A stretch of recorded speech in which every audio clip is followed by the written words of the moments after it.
L'industrie pharmaceutique et la vaccination systématique sont à votre immunité ce que le lobby de la dentisterie est à vos dents. Des usines à fabriquer des malades, ainsi que l'avait si justement formulé Sylvie Simon. C'est très probablement la raison pour laquelle, en plus de vous abreuver de médecins bien pensants et bien payés, assénant des contre-vérités destinées à augmenter votre consommation potentielle de prothèses dentaires, d'antibiotiques et de vaccins, certains miracles offerts par la nature vous sont soigneusement cachés. Or, mon rôle, ainsi que celui de toute l'équipe de Réponse Bio, et précisément de vous montrer les alternatives dissimulées en vous aidant à redécouvrir les remèdes de sagesse ancestrale éparpillés dans les méandres du temps. Cette expérience d'une consommatrice japonaise, publiée dans le second quotidien le plus lu au monde, à savoir le Asahi Shimbun, illustre parfaitement comment un ingrédient millénaire de la pharmacopée asiatique peut devenir l'ennemi numéro 1 des labos du monde entier. En voici le déroulement. Une femme, dont l'identité est tenue secrète par les journalistes, déclare s'être rendue dans une célèbre université de médecine dentaire de Tokyo pour le traitement d'une parodontite, et être ressortie choquée par le traitement proposé.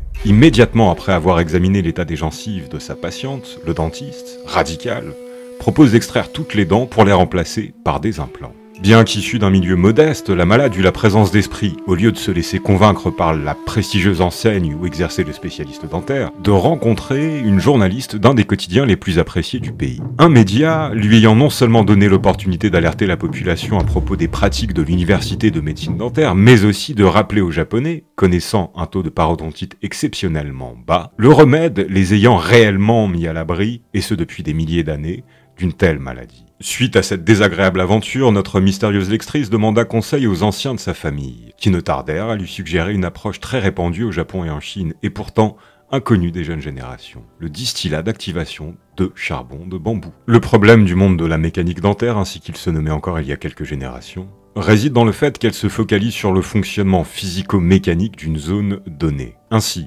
la théorie de la dentisterie moderne est aussi bête que méchante. Selon elle, les parodontites seraient uniquement le résultat d'une infection causée par la plaque dentaire, favorisée par l'accumulation de certaines bactéries. Les seules solutions existant pour la plupart des praticiens sont donc le brossage des dents, le détartrage et, au bout d'un certain temps, l'extraction pure et simple.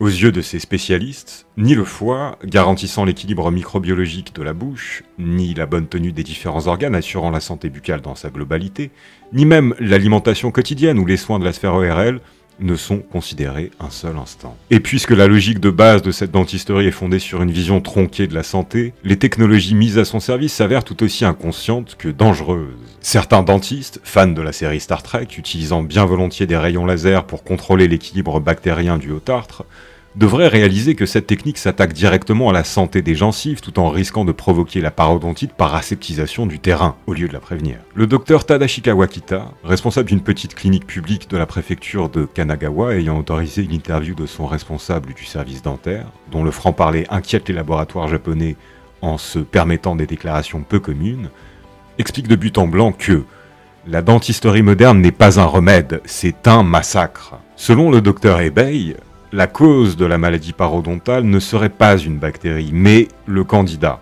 un champignon capable d'envahir et de dégrader la sphère buccale. Il déclare d'ailleurs, il n'y a pas un seul spécimen histopathologique montrant que ce sont les bactéries qui infectent les gencives. Selon lui, il n'y a pas d'hésitation à avoir. C'est un des plus vieux remèdes du Japon qu'il faut retrouver. Imparable contre absolument toute forme de champignons, de bactéries, de virus, mais aussi pour traiter efficacement les inflammations et assainir le terrain, le distillat d'activation de bambou purifié, connu en francophonie sous le nom de bambou spray, est le remède que le docteur Ebay a choisi pour soigner ses patients et remettre en cause l'intégralité des institutions de soins dentaires.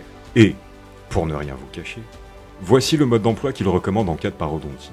Avant d'aller au lit, se rincer la bouche avec l'équivalent de 5 cuillères à café de distillat de bambou mosso pendant environ 30 secondes avant de recracher le tout. Bien que considéré comme inoffensif par les Japonais, l'ingestion du distillat d'activation de bambou peut irriter la sphère gastrique, au même titre et sensiblement de la même manière que le bicarbonate de soude. Je recommanderais donc de ne pas dépasser une utilisation d'1 à 3 fois par semaine pour les cas les plus aigus. Par ailleurs, étant donné qu'il se marie parfaitement bien avec les huiles essentielles pour optimiser le pouvoir du bambou spray ou prolonger son utilisation en cas de trouble important, 2 solutions complémentaires s'offrent à vous. 1. L'ajout de 2 gouttes d'huile essentielle de manuka sauvage à votre préparation. 2. Le mélange d'une demi à 1 cuillère à café de bambou spray dans un peu de poudre de Mosso 3000 pour le brossage des dents, en plus des conseils du docteur Ebay, 1 à 3 fois par semaine.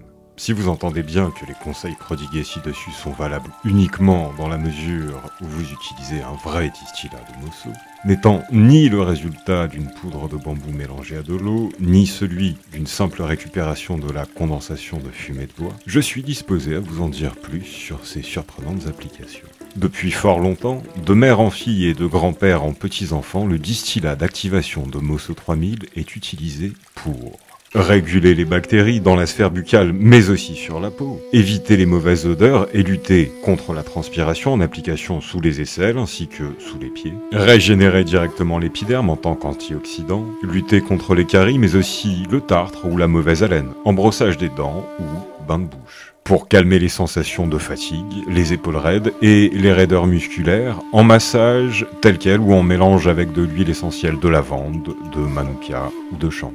Encore en massage, traiter la sécheresse cutanée, la perte de vitalité de la peau ou les ecchymoses. Apaiser les douleurs musculaires et les rhumatismes. Éviter la sécheresse cutanée sur tout le corps, toujours en massage, mais après la douche ou le bain. Assainir les dermatites atopiques en massage et avec un régime approprié. Éviter l'assèchement de la peau lors du démaquillage. Conserver les aliments et ralentir leur dégradation ou prévenir l'apparition de salmonelle, repousser naturellement les insectes du potager, soulager rapidement les démangeaisons, traiter le pied d'athlète en compresse sous les pieds et la zone douloureuse, améliorer la circulation sanguine et favoriser l'expulsion naturelle des déchets organiques, calmer les inflammations, neutraliser les odeurs d'une zone donnée de la maison ou couper l'envie à un chien ou un chat d'y établir son territoire olfactif, favoriser la digestion lorsqu'il est employé dans le cadre d'un brossage de dents, ou encore éviter les problèmes circulatoires en général et ceux liés aux ulcères diabétiques en particulier. Toutefois, je le répète, il est impératif de considérer tout emploi de bambou spray dans la sphère buccale avec parcimonie. Bien qu'il soit absolument sans risque, la forte acidité qu'il apporte peut, au fil du temps, attaquer les mailles dentaires. Pour retrouver tous ces conseils sous forme d'articles, je vous invite à vous rendre sur réponsebio.com ou en cliquant sur le lien dans la description. À bientôt sur la chaîne de Réponse Bio.